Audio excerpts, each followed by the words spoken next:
আসসালামু আলাইকুম। সবাই কেমন আছেন? আশা করি সবাই ভালো আছেন। আলহামদুলিল্লাহ, আমরা আপনাদের দোয়ায় আল্লাহর অশেষ রহমতে অনেক ভালো আছি। তো আজকে মূলত দেশি মুরগির ভিডিও করার একটাই কারণ যে আমার আশেপাশে পাড়া প্রতিবেশী সবারই দেখতেছি দেশি মুরগগুলা যেগুলা অনেকদিন যাবত আছে তাদের কাছে, প্লাস হচ্ছে গিয়া যে রানিং যেগুলা ডিম পারতেছে, এই মুরগগুলা এক এক করে হঠাৎ করে মুরগগুলো হারতে পারতেছে না। মানে সুস্থ সবল মুরগ সন্ধ্যার দিকে তারা উঠাইয়ে তৈছে, তারপর দেখা যায় কি সকালবেলা যখন মুরগগুলো ছাড়তেছে তখন আপনার মুরগগুলো হারতে পারতেছে না। তো ওই জিনিসটা আমাকে অনেকে বলতেছেন যে এটা কেন হচ্ছে, কোন কারণে হচ্ছে। আমি তাদেরকে এই জিনিসটার সমস্যার সমাধান কি সেটা বলে দিলাম। এখন কথা হচ্ছে কি, আমি দেখলাম যে যেহেতু আমার আশেপাশে হচ্ছে, তো আশা করি যে আপনারাও যারা টুকটাক খামার করেন তারা অবশ্যই দেশি মুরগিরও কিছু জাত আপনারা রাখতেছেন, তো সেই ক্ষেত্রে এই সমস্যাটা আপনাদেরও হলে হতে পারে। তাই ভাবলাম যে না, আজকে আমি এই বিষয়টা আপনাদের সাথে একটু শেয়ার করে দিই। এখন কথা হচ্ছে এই রোগটা কি, এই রোগটা কেন হয়। রোগ আসলে তো আপনাকে বলে আসবে না, কোনো কারণ ছাড়াই রোগ চলে আসে। আর এখন যেহেতু শীতের সময়, তো রোগ আসার স্বাভাবিক, রোগ আসবে, রোগ হবে, রোগ কমবে, এটাই স্বাভাবিক। এখন কথা হচ্ছে এই যে হারতে পারে না, এটা রোগ কি। আমি আপনাদেরকে প্রায়ই বলে থাকি যে প্যারালাইসিস একটা রোগ আছে, প্যারালাইসিসের জন্য যে ভ্যাকসিনটা আছে পঙ্গু রোগের, ওই ভ্যাকসিনটা যদি আপনারা দিতেন তাহলে এই সমস্যাটা হইতো না। যারা খামারি তারা তো অবশ্যই দিয়েই রাখে।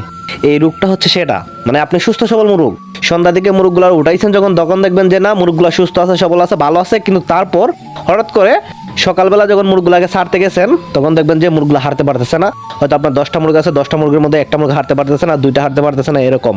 তো এই মুরগটাকে কি করবেন, এইটা কেন হয়, এটা আপনি ফার্স্ট অফ অল কী করবেন, এটাকে আপনি জবা করে খেয়ে ফেলবেন।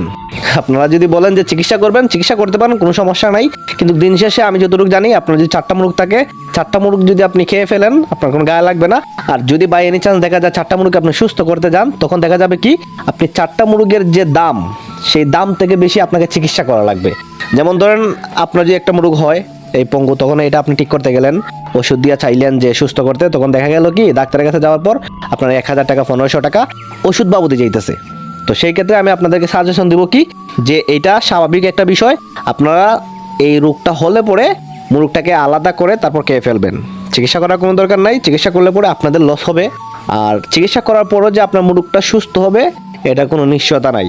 কারণ আমার একবার ফার্মি মুরগের হয়েছিল, তো আমি 1500 টাকা প্রায় 1600 টাকার মতো ওষুধ করছিলাম, কিন্তু তারপর দেখা গেল কি আমার 3-4টা মুরগের কোনো উপকারী আসে নাই। তারপর কি করছি, মুরগগুলাকে আমি খেয়ে ফেলছি। আর এই রোগটা এমন না যে একটা থেকে একটা ছড়াবে, এমন না। তারপর চেষ্টা করবেন যে যেটার হয়েছে, যদি আপনার চিকিৎসা করার ইচ্ছা থাকে ওইটাকে সরিয়ে ফেলবেন। আর যদি দরে খেয়ে ফেলেন তাহলে তো ভিন্ন হিসাব। তো আপনারা এই মাধ্যমটা কাজে লাগাবেন, ওষুধ করার কোনো দরকার নাই, অযথা টাকা ফেলবেন না মুরগির দলে। যেহেতু দেশি মুরগ, এগুলো সমস্যা নাই, আপনারা খেয়ে ফেলেন। আর বাণিজ্যিক আকারে যারা করতেছেন, যারা খামার দিয়ে বড় পরিসরে করতেছেন, তাদের ক্ষেত্রে হিসাব ভিন্ন, তারা চিকিৎসা করতে পারেন, বিভিন্ন ডক্টরের পরামর্শ নিতে পারেন, নিয়ে তারপর তারা যেটা বলে সেই ওষুধটা আপনারা এই মুরগগুলোর উপরে প্রয়োগ করতে পারেন। তো এই তো ছিল আজকের ভিডিও। সবাই ভালো থাকবেন, সুস্থ থাকবেন। ধন্যবাদ সবাইকে। আসসালামু আলাইকুম।